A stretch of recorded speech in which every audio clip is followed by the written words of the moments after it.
Hello everyone. Today we are going to start the next chapter of physics, physical quantities and its measurement. Physical quantities. Before we start anything with the lesson, let us learn about physical quantities. What are physical quantities? All the quantities that we study in physics are called physical quantities, like temperature, length, breadth, area, etc.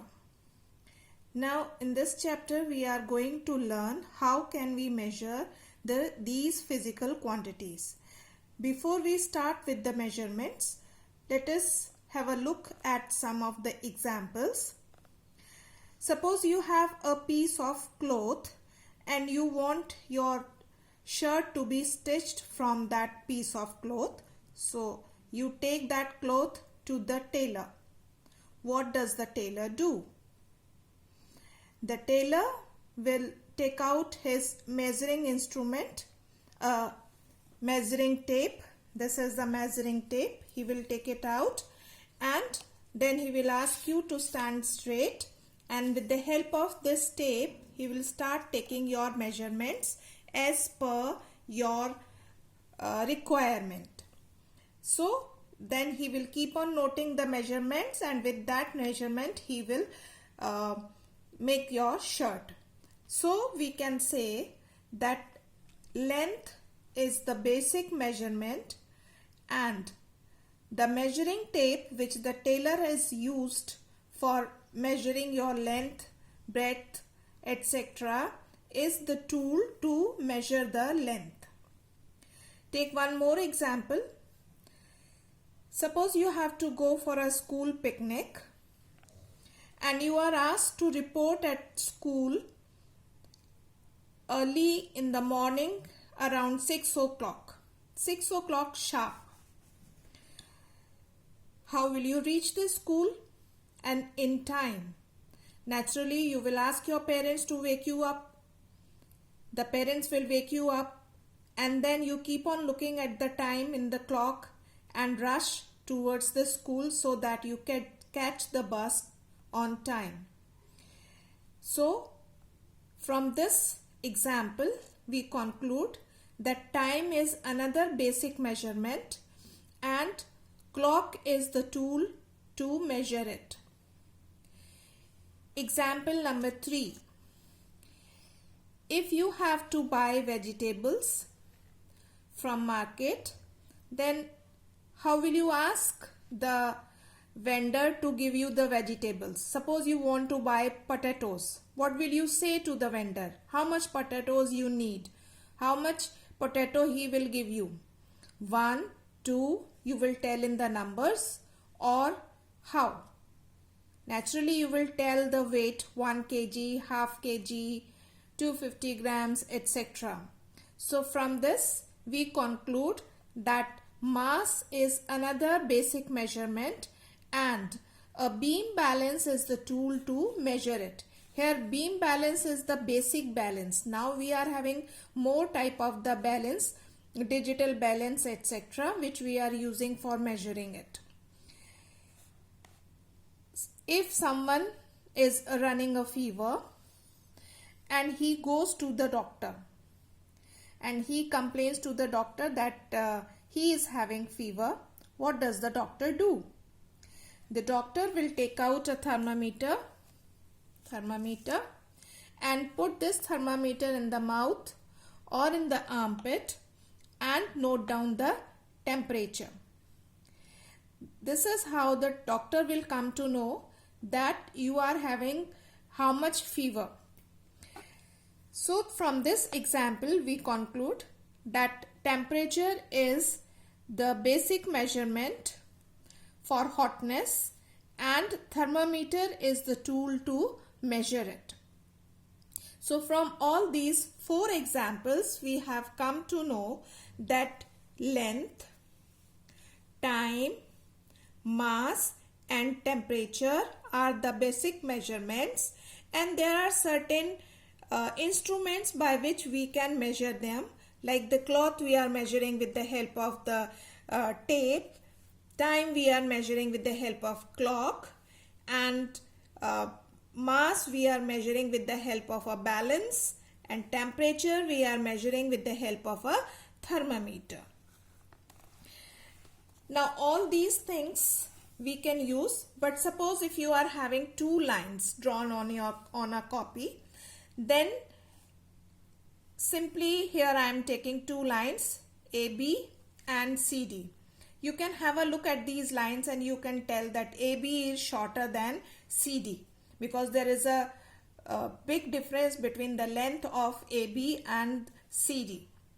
But suppose you are having two lines PQ and RS, and by looking at them you are not able to tell that which of these lines is bigger or they are equal or which one is smaller. So here it is very difficult for us to tell by just estimating or by just looking at them that which one is greater. To solve our problem, here we need a third object, that with the help of that third object we can measure them and tell which one is greater. Now what that can object be? I can simply take one pencil here, put it on line PQ and make a mark on the pencil.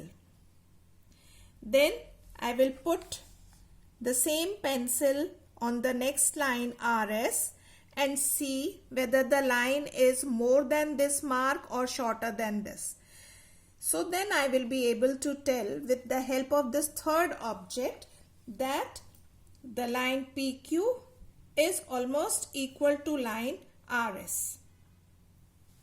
This third object, which is helping us in the comparison of the length of the two lines, is known as the scale or the unit. And this scale and the unit, it always help us to compare the length of two objects.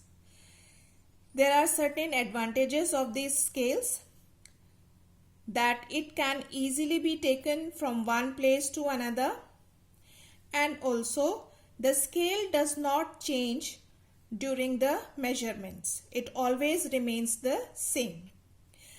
In the earlier days, people use different type of measuring instruments, like they are using their stretched palms for measuring. They are using their cubit for measuring. Cubit is the length from your middle finger till your elbow. This is called the cubit. And also sometimes they are using their foot for measuring the length or the distances. Still, you can see this in our day-to-day life. If you just remember the game of the cricket, the bowler, when he marks his run-ups, he measures his run-up with the help of his foot. So we are using them. But the problem with all these type of measuring instruments is that the measurement keep on changing and different people have different result. This you can make sure or you can check at your home by yourself also. All the members of your family decide to measure the length of your one side of your bed or your dining table. Ask your parents to do that with the help of your stretched palms. This is the stretched palm from the thumb to the smallest finger. This is the length of we measure by the stretched form, like here, like this. Okay, so ask your parents to measure it. Then you can measure by yourself, and you can ask your sister or your brother also to do the same and note down the reading of each member.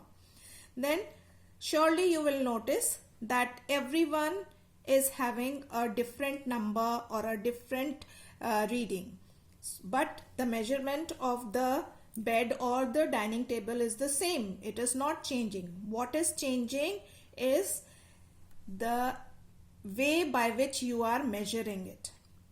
Because your parents are grown up people, so they have a big hand and the measurement is less.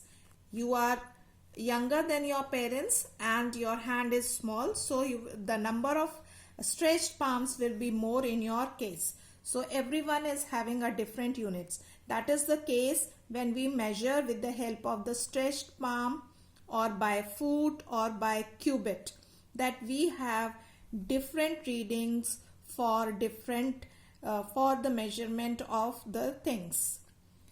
Now, if this problem goes on, we will not have a standard reading. So, to overcome this problem, we need a standard scale which does not change in any circumstances. Whomsoever takes the reading with the help of that standard scale, it remains the same. Standard scale. It is a unit which is acceptable to majority of the people as a basic unit of measurement. So, all over the world, the scientists, they have accepted a basic set of units for measuring length, mass, time and temperature. This set of units is called Standard International System of Units.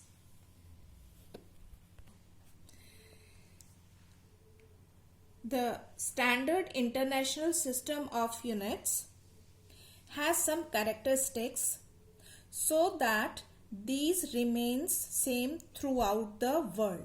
The measurement taken by these units should not change. The characteristics of standard units are: it should be of convenient size.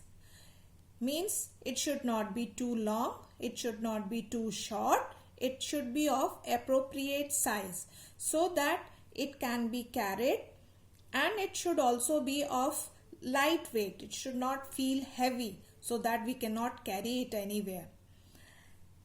Second property, characteristics, its value should not change with respect to time and place.